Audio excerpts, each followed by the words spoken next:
오늘 본문의 말씀은 야복 강가에 홀로 남아있는 야곱에 관한 사건입니다. 이 야복 강가의 이 심야에 왜 이 야곱은 홀로 남아있는 것일까요? 라반의 집에서 획득한 그 수많은 가축들과 그 종들은 다 어디에 가 있는 것일까요? 그가 결혼한 아내 네 사람과 또한 그 얻었던 그 11명의 그 자녀들은 다 어디에 가 있는 것일까요? 지금 홀로 그는 야복 강가에 남아 있습니다. 이 모든 소중한 것들을 사실은 다 앞서서 이 형 에서 쪽으로 다 보내버리고 말았습니다. 그렇게 목며 돌아오기를 원했던 그 귀향의 그 길. 그러나 형님 에서에게 죽임을 혹시라도 당하지 않을까 하고 두려워하는 마음으로 이 모든 그가 참으로 귀하게 여겼던 소유와 가족들을 다 강 건너편에 보내고 홀로 야복 강가에 남아 있습니다. 그러면서 그는 자신의 과거를 아마 회상했을 것입니다. 그 모든 것을 얻기 위해서 얼마나 노력하고 정말 부단하게 일하며 애썼는가. 이 땅에서 누릴 수 있는 그런 모든 복들을 거머쥐기 위해서 정말 모든 수단과 방법을 가리지 아니하고 또 일하고 또한 노력했던 야곱이었습니다. 야곱은 정말 이 축복에 대해서 집착이 강한 사람이었습니다.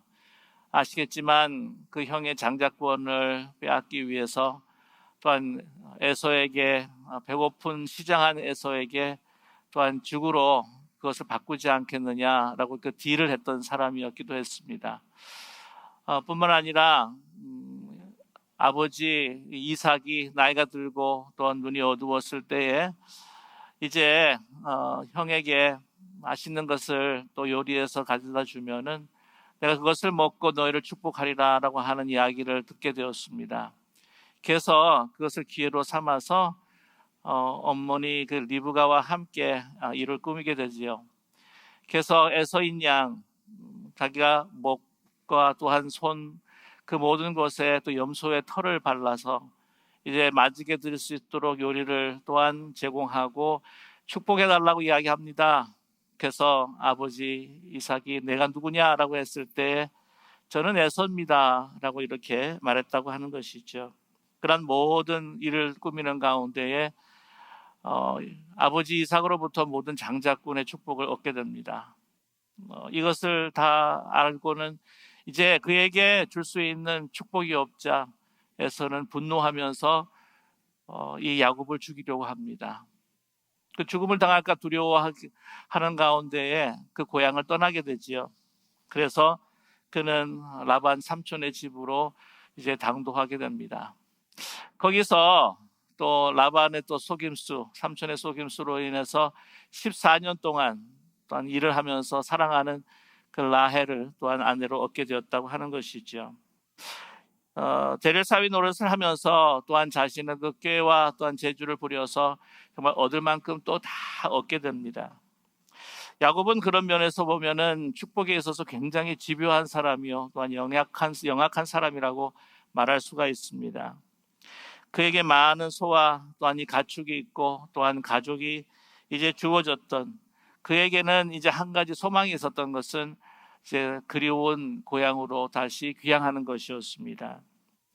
이제 이만하면 그가 원하는 부도 가졌고 또 사랑도 얻었고 이제 마지막 서원 이 성공한 모습으로 긍휼한양하면서 귀향을 하기를 원했던 것이죠.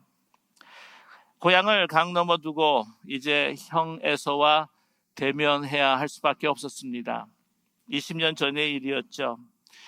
자기가 형을 속인 것으로 인해서 형은 분노했고 또한 죽이려고 쫓아왔었습니다. 이제 그 형은 얼마나 변했을까. 그런데 400명의 그 장정을 데리고 나를 보러 온다고 하는 소식을 듣게 되었습니다.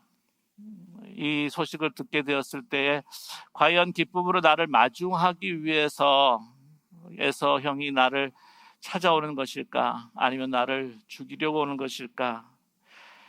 그 상황과 또한 그 예측할 수 없는 미래를 보면서 이 야곱은 너무나 두려워하고 있습니다. 불확실한 그 미래 때문에 고민하고 있습니다.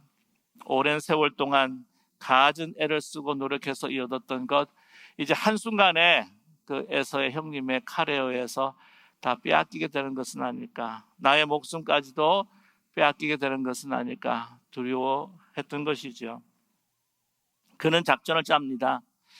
예전에 그랬던 것처럼 말이죠. 형 에서의 마음을 녹이기 위해서 자기가 가지고 있는 모든 자산과 가축들을 이제 세 그룹으로 나누게 됩니다. 그래서 그 한 그룹 한 그룹을 이제 에서 형이 있는 이 야복강 그 맞은편으로 보내게 됩니다. 그러면서 가는 종들에게 이렇게 이야기합니다. 오늘 본문 그 전의 말씀이지만 창세기 32장 20절의 말씀이죠. 또 너희는 말하기를 주의 종 야곱이 우리 뒤에 있다 하라 하니 이는 야곱이 말하기를 내가 내 앞에 보내는 예물로 형의 감정을 푼 후에 대면하면 형이 혹시 나를 받아주리라 함이었더라 라고 하는 이유였습니다. 그래서 한 그룹 한 그룹 보내면서 이 가축과 자산을 이제 형에게 보여주게 되면은 형의 마음이 녹아지지 않을까, 그 응어려졌던 마음도 풀어져서 이제 나를 반갑게 맞이해 주지 않을까라고 하는 생각이었습니다. 그러고 난 다음에 하룻밤을 지내게 되죠. 그러나 아직도 그 불안을 가실 수가 없었습니다. 과연 형님의 마음이 바뀌었을까? 고민 중에 잠이 오지 않습니다. 그리고 정갈도 오지 않습니다. 잠에서 일어납니다. 이제는 어떻게 합니까? 자기가 소중하게 여기는 모든 가족과 그의 아내들을 이제 야복강 건너편으로 해서 형님 쪽으로 보내게 됩니다. 이제 나머지 사유신의 소유까지도 또한 사랑하는 가족을 다 보내버리고 이제 자신은 야복강 맞은편에 홀로 남게 되었습니다. 그에게는 두려움도 두려움이지만 그 마음에는 혼돈과 공허가 찾아들었을 것입니다.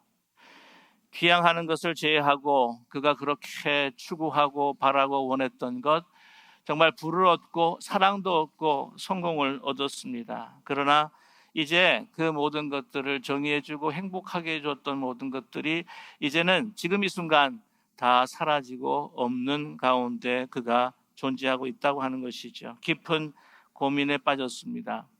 나의 소유, 나의 가정, 나의 성공, 나의 즐거움, 내가 정의해줬던 것들이 사라질 때에 과연 나는 어떤 존재인가 하는 허무와 또한 공허 가운데에 빠졌을 것입니다. 내가 무엇을 위해서 살아왔는가? 이 모든 것들이 한낱 정말 꿈이었던 일장 춘몽에 지나는 것이 아닐까? 나는 누구일까? 정말 채울 수 없는 이 공허함으로 그는 고민하고 또한 몸부림쳤을 것입니다. 이 야곱의 모습이 꼭 야곱만의 모습일까요? 우리 모든 인간의 공통적인 모습이라고 저는 그렇게 생각합니다.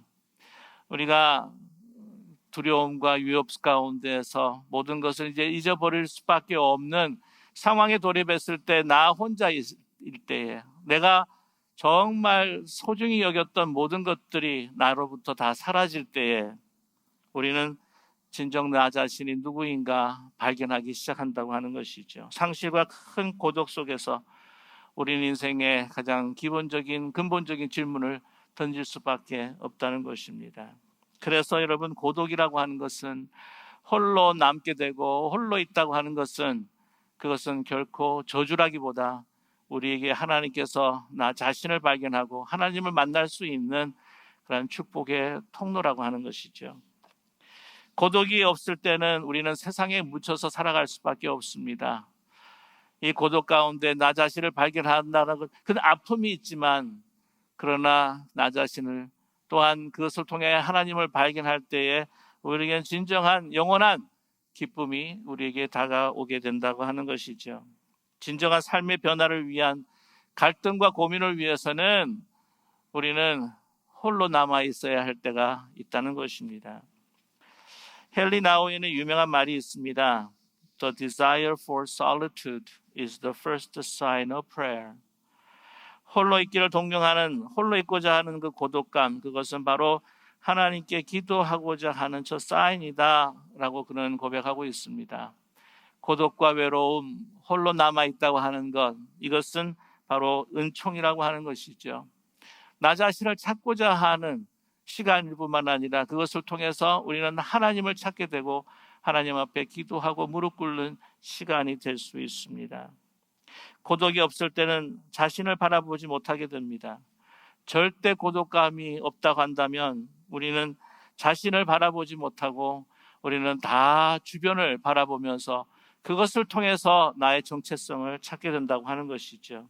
야곱은 이 절대적인 고독을 통해서 하나님을 만나게 된다고 하는 사실입니다. 고독을 창조적인 고독감으로 치유하며 이제 놀라운 은총을 받게 되는 이제 야곱의 인생이 시작된다고 하는 것이죠. 하나님은 이제 홀로 남아있는 야곱을 만나 주십니다. 그에게 나타나는 순간 야곱의 첫 행동은 어떤 것이었습니까? 싸우는 것이었습니다. 씨름하자는 것이죠. 오늘 본문 말씀에 이렇게 24절은 이렇게 말씀합니다. 야곱은 홀로 있더니 어떤 사람이 날이 새도록 야곱과 씨름하다가, 이분이 분명히 나중에 보게 되면 하나님이셨는데 그 야곱은 그 순간에는 잘 알지를 못합니다. 어떤 사람이라고 하는 것이죠. 그 씨름하는 대상이 정말 에서였는지 아니면 자기 자신이었는지, 그러나 결국에는 그분이 바로 하나님이었다고 하는 사실을 그는 발견하게 됩니다. 야곱은요, 모든 사람과 만났을 때 씨름하는 사람이었습니다. 참 그는 싸움을 잘하고 또한 많은 계획과 또한 여러 가지 그 잔꾀를 부려서 싸우고 씨름하는 선수였습니다. 어린 시절부터 형 에서와 싸우지 않았습니까? 어머니 태아에 있었을 때부터 먼저 나가기 위해서 이 에서 형의 발목을 붙잡았던 그런 싸움꾼이었습니다. 성장 후에도 외삼촌 라반과 씨름을 했습니다. 야곱은 만만한 씨름꾼이 아닙니다. 온갖 속임수, 수단, 방법을 가리지 않고 자기가 원했던 것을 얻고자 했던 그런 씨름꾼이었죠. 에서의 장자의 명분을 얻었습니다. 축복을 얻었습니다. 라반 삼촌으로부터 정말 많은 가축들과 종을 얻게 되었습니다. 그리고 두 딸을 얻게 되었습니다. 이렇게 집착하는 모든 것에 있어서 정말 이 모든 것들을 얻었던, 씨름하고 싸우고 몸부림쳤던 바로 한 인간의 모습이 바로 야곱이라고 하는 것이죠. 오늘도 하나님과 씨름을 합니다. 내 고집대로, 내 소원대로, 내가 바라는 대로 붙들고 씨름합니다. 여러분, 오늘 말씀 보게 되면은 정말 하나님도 감당하기 힘든 야곱을 우리는 발견하게 됩니다. 그만큼 고집이 센 거예요. 이 야곱의 모습은 야곱 한 사람의 모습뿐만이 아니라 우리 인간을 대표하는 야곱의 모습, 우리 전체 인간의 하나의 특성이 된다고 하는 것이죠. 우리 인간이 얼마나 여러분 고집이 센지 모릅니다. 여러분, 하나님께서 축복하시고 어떤 때는 우리에게 고난을 주시고 이렇게 웃게 하시고 또한 울게 하시면서 어떻게 하든 하나님 곁으로 끌어들이시려고 하는 모든 노력들을 거부하면서 내 뜻대로 고집을 꺾지 아니하고 살아가는 인간, 그 존재가 바로 인간이라고 하는 것이죠. 고통 속에서 하나님을 부르짖다가도 이제 뭔가 조금 편해지면 또 자기 뜻대로, 자기 멋대로, 고집대로, 판단대로, 느끼는 대로 살아가려고 하는 것이 바로 우리 인간들의 모습이 아니겠습니까? 여러분, 가끔 우리 자녀들을 키우다 보게 되면은, 이야, 정말 내 자녀지만 왜 이렇게 고집이 센지, 왜 이렇게 말을 안 듣는지 라고 하는 생각이 드실 때가 있잖아요. 가만 보면 하나님 앞에서 우리도 얼마나 고집센 존재들인지, 우리의 생각과 판단과 내 가치를 꺾지 아니하려고 하는 이 고집들을 우리는 발견할 수밖에 없습니다. 오늘 말씀 볼 때에 하나님께서 이제는 너무나 고집스러우니까 이제는 포기하시고 그의 모든 것들을 꺾으시기 위해서 이 고관절을 치셨다고 하는 것이죠. 오늘 말씀에 허벅지 관절을 치셨습니다. 고관절이라고 이야기합니다. 연세 드신 분들이 이거 부분을 참 조심해야 되시죠. 낙상을 하시게 되면은 이 고관절을 다쳤다, 부러졌거나 이렇게 빠지게 되게 되면은 정말 그 다음부터 일어서기가 힘듭니다. 거동이 힘드시게 되면 그 다음부터 더 고통스러운 일들이 생기시죠. 오늘 이 고관절 모양을 보게 되면 히브리 알파의 그 코카프라고 하는 것과 많이 닮았습니다. 아시겠지만 카프가 이렇게 이제 생겼습니다. 이 말바꿀처럼 이렇게 생겼기 때문에 이 고관절도 바로 이렇게 생겼다고 하는 것이죠. 그것은 굽은 마음, 고집된 마음, 아집을 상징을 하게 됩니다. 상징을 하고 있습니다. 한마디로 이 고관절이 탈골되었다고 하는 것은 이제 야곱의 고집대로 스스로 살아갈 수 없다라고 하는 그 운명을 우리에게 말씀해 주고 있습니다. 자신의 힘으로는 이제는 결코 설 수 없는 사람이 되고 말았다고 하는 것이죠.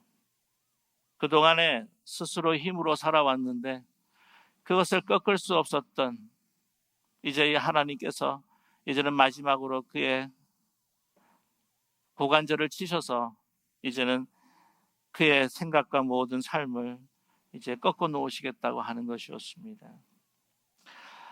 허벅지 관절이 탈골되었을 때 야곱은 그 순간에 그 땅에서 일어설 수가 없었습니다. 이래서 씨름했던 하나님을 이제 다시 두 손으로 붙들기 시작하는 것이죠. 야곱은 하나님을 놓지 않았습니다. 하나님은 말씀하셨습니다. 난 이제는 가야 한다. 나를 붙잡았던 손을 놔라. 이제 그 모습으로 네가 뜻하고 네가 원하는 대로 한번 잘 살아보아라 라고 떠나려고 하셨던 것 같습니다. 그러나 야곱은 그 순간의 절박함을 알면서 이제는 그 하나님을 놓지를 않는 거예요. 놓지 못합니다. 이렇게 저는 쓰러질 수 없습니다. 제게 복을 주고 가십시오. 저에게 축복해 주십시오. 그렇지 않고는 당신의 손을, 당신의 옷자락을, 당신을 내가 놓지 못합니다. 라고 이렇게 붙들었습니다. 여러분, 보면은 야곱에 있어서, 인생에 있어서 그렇게 얻기 위해서 정말 싸웠던 대상은 에서도 라반도 결국 자신도 아닌 바로 하나님과의 싸움이요 씨름이었다고 하는 것이죠. 이제 그의 싸움은 한 가지만 남아 있습니다. 이제는 하나님과 싸우는 것이 아니라 하나님께 매달릴 수밖에 없었던 것이죠. 이제 그에게는 하나님께 매달리는 것입니다.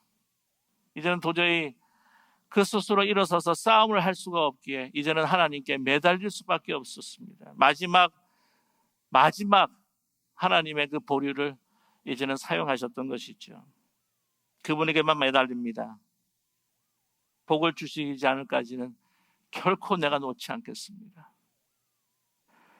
하나님이 물으셨습니다. 내 이름이 무엇이냐? 여러분, 내 이름이 무엇이냐? 여러분, 이 비슷한 질문이 이 창세기 27장에도 나오고 있습니다. 앞을 잘 보지 못하는 그 이삭이 그 별미를 먹고 난 다음에 이 야곱에게 묻지 않았습니까? 내 아들아, 내가 누구냐? 라고 했을 때 야곱이 뭐라고 대답합니까? 저는 에서입니다. 저는 에서입니다. 다른 야곱인데 에서라고 거짓말을 했던 것이죠. 하나님께서 비슷한 질문을 하셨습니다. 거의 같은 질문을 하셨죠. 내 이름이 무엇이냐? 물으셨습니다. 야곱입니다. 무엇입니까? 야곱입니다. 저는 형의 발꿈치를 잡고 내가 먼저 형이 되기 위해서 씨름하고 싸웠던 사람입니다. 야곱입니다. 저는 속이는 자입니다. 싸우는 자이뿐만 아니라 속이는 자입니다. 아비를 속였고 형을 속였고 라반을 속였고 그리고 나 자신도 속였습니다. 그러나 어떻게 하나님을 속일 수가 있겠습니까? 하나님 앞에서는 자기의 정체성을, 자기의 진실을 나타내었습니다. 야곱입니다. 여러분, 자기 자신에 대한 진실을 고백할 때 그때부터 진정한 삶이 시작이 되는 것이죠. 고독 속에서 홀로 남아있을 때 자기를 정하고 자기가 원했던 모든 것들이 사라질 때 나의 진정한 모습을 찾게 되고 또한 내 참된 나의 모습을 하나님 앞에 고백할 수밖에 없다는 것이죠. 삶에 대한 진정한 고백 없이는 변화도 치유도 없기 때문입니다. 여러분 너무나 잘 아시죠? 알코올 중독자들이 가장 치유받는 가장 첫 단계가 나는 알코올 중독자입니다 라고 고백할 때부터 시작된다고 합니다. 저와 여러분, 이제 우리 자신을 하나님 앞에서도 또한 우리 자신 앞에서도 속이지 않아야 할 것입니다. 결코 속일 수 없는 하나님 앞에 솔직하고 정직한 고백. 저는 제 뜻대로 제가 원하는 것을 취하기 위해 고집을 부리며 살았던 부족하고 죄 많은 하나님 앞에 심판받을 수밖에 없는 존재입니다 라고 하는 고백이 필요하다는 것입니다. 그때 하나님과의 관계가 새로워지는 것이죠. 그리고 나와의 관계도 새로워지게 됩니다. 그때 가정에 치유가 일어나고 교회에 회복이 일어나기 시작하는 것이죠. 하나님께서는 야곱에게 새로운 이름을 주십니다. 그때부터 인생이 진정 바뀌기 시작합니다. 이스라엘아 불러라. 야곱이라 부르지 말고 이제부터는 이스라엘아 그렇게 부를 것이다. 이스라엘 말은 이씨와 엘이라고 하는 합성어입니다. 이씨는 이겼다는 것이고 엘이라고 하는 것은 하나님의 뜻이죠. 하나님을 이겼다는 것입니다. 오늘 하나님께서 말씀하실 때 하나님뿐만 모든 사람과 하나님을 이긴 사람이라고 그렇게 말씀하고 계십니다. 여러분 어떻게 하나님을 이길 수가 있겠습니까? 하나님께서 우리에게 져 주신 것이죠. 야곱이 하나님을 이긴 것이 아닙니다. 하나님께서 우리에게 져 주신 것이죠. 우리가 고집대로 우리의 마음대로 살 때에도 하나님께서는 우리를 축복 주시기 위해서 자기 자신 예수 그리스도를 주시기까지 주신 그런 하나님이 아니십니까? 축복을 거두지 아니하시고 축복하시겠다는 말씀이십니다. 죽기 살기로 하나님을 붙잡는 그 야곱에게 하나님께서 축복하시겠다고 하는 바로 그 말씀입니다. 하나님께서 말씀하십니다. 야곱아, 이제야 너가 너를 알겠느냐? 내 인생에 그렇게 내 방식대로 고집을 피우며 수단과 방법을 가리지 않고 얻고자 싸웠던 싸움이 바로 하나님 나와 싸움이었던 것을 이제 알겠느냐? 이제 나를 붙드는 너에게 내가 축복하겠노라. 이제 나만을 붙들고 살기를 원하느냐? 너의 인생에 있어서 가장 중요한 복이 바로 너의 고집대로 내 뜻대로 사는 것이 아니라 하나님을 붙들고 사는 것이라고 하는 것을 이제야 알겠느냐라고 말씀하시는 것이죠. 이제 그는 인생에 있어서 하나님조차 이길 수 있다고 하는 바로 승리자의 삶의 축복이 바로 하나님의 그 은혜를 통해서 그에게 주어진 것입니다. 여러분, 야곱이 하나님의 축복을 받은 후에 이 30절에서 뭐라고 말하고 있냐면은 그것을 브니엘이라고 명하면서 이렇게 고백하고 있습니다. 내가 하나님과 대면하여 보았으나 내 생명이 보존되었다 함이더라 라고 말씀하고 있습니다. 야곱이 하나님을 대면한 곳, 그것이 브니엘이라고 하는 것이죠. 하나님을 대면했지만 그러나 나는 하나님께서 나를 살려주셨다. 대신에 나를 축복해 주셨다 라고 그는 고백하고 있습니다. 자, 그런데 이 브니엘에서 해가 뜹니다. 근데 그의 인생에서 해가 뜨는데 언제 그의 인생에서 해가 졌나요? 야곱이 에서의 눈을 피해서 고향 브에셀바를 떠나서 하란으로 갈 때에 그의 인생에 해가 지고 말았습니다. 창세기 28장 10절과 11절의 말씀인데요. 야곱이 브엘셀바에서 떠나 하란으로 향하여 가더니 한 곳에 이르러는 해가 진지라 거기서 유숙하려고 그곳에 한 돌을 가져다가 베개를 삼고 거기 누워 잤더니 그 이후로부터 성경을 보게 되면 이 브니엘에서 해가 뜨기 전까지 해가 뜬 적이 없습니다. 그러나 그 어두움 속에서도 자기의 고집대로 자기의 뜻대로 살아왔던 그 어두움 속의 인생에서도 하나님께서는 함께 하셨죠. 이제 그가 그 뜻대로 모든 것을 얻었다고 할지라도 사실 그 모든 것도 하나님의 은혜였습니다. 그가 몰랐던 것이죠. 이 모든 것들이 사라지고 홀로 남았을 때에 그 자신을 발견하고 이제는 그 소유들과 자기가 원하는 것들을 붙드는 자기의 고집대로 사는 것이 아니라 하나님을 이제는 대면하고 하나님을 붙들고 살아가는 것이 나의 가장 큰 행복이요 진정한 생명이라고 하는 것을 알았을 때에 그때 비로소 그의 인생에 해가 뜨기 시작합니다. 저 여러분 많이 힘드시죠? 소위 대면 예배도 드리지 못하고 격리되어서 우리는 항상 홀로 남아서 예배를 또한 영상을 보면서 드리긴 하지만 홀로 식사를 하시고 또한 홀로 또한 모든 일들을 집안에서 하시고 또 홀로 남아있는 시간이 많으실 것입니다. 저와 여러분, 이 홀로 있을 때가 우리에게 하나님을 우리가 대면할 수 없다 할지라도 하나님을 대면하고 나의 진실된 모습을 다시 한번 대면할 수 있는 축복의 시간이라고 하는 것을 잊지 않는 우리 모두가 되기를 간절히 원합니다. 내가 하나님을 바라보며 하나님을 붙든다고 했지만 하나님의 뜻대로 산다고 했지만 이제 홀로 남아있을 때 내가 과연 누구의 뜻대로 살아왔는지 내 생각, 판단, 내 고집, 내가 원하는 것들을 이루었을 때 나는 행복해했었고 그것을 얻기 위해서 그토록 부단히 노력하며 씨름하며 몸부림쳤던 나의 모습은 아니었던가.